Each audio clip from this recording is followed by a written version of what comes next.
Episode 65 में हम देखते हैं रेन की तबीयत खराब हो जाने की वजह से उसे आराम करने के लिए बेड पर लेटा जाता है।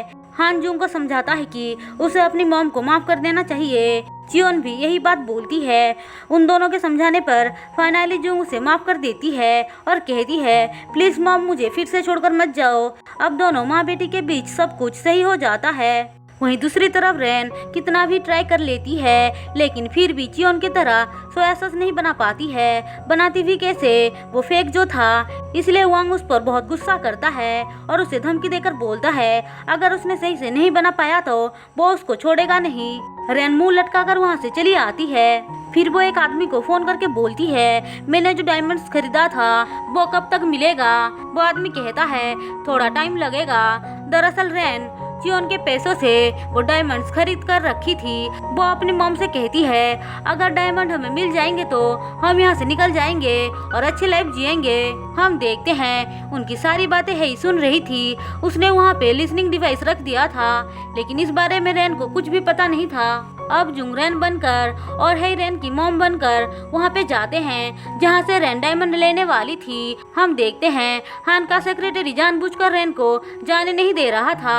वो उसको लेट कर रहा था ताकि जुंग अपना काम कर सके। थोड़ी देर बाद जुंग और हेई पहुंच जाते हैं और वो उस आदमी से डायमंड मांगते हैं। वो आदमी पूछता है तुम पासवर्ड बताओ। जुंग समझ जाती है कि रेन ने सॉन्ग का डेट ऑफ बर्थ ही रखा होगा इसलिए वो बता देती है और इजीली डायमंड उससे मिल जाती है। हम देखते हैं बाहर हान रेन को रोक रहा था ताकि जुंग और हेई बचकर वहां से जा सके। कुछ देर तक रोकने के बाद हेई और जुंग चले जाते हैं। उनके जाते ही हान भी चला जाता है। अब रेन अंदर आकर डायमंड मांगती है तो बाद में कहता है अभी तो मैंने दिया था, अब तुम कौन हो। रेन कहती है मैं ही रेन हूँ और मुझे डायमंड चाहिए, तुम मेरे डायमंड्स मुझे वापस करो।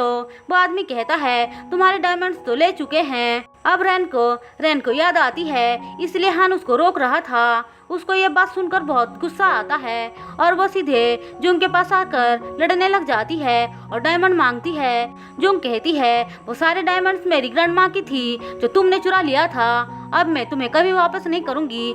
रेन उसको मारने के लिए आगे बढ़ रही थी तभी चियोन आकर कहती है इसको बाहर निकाल दो।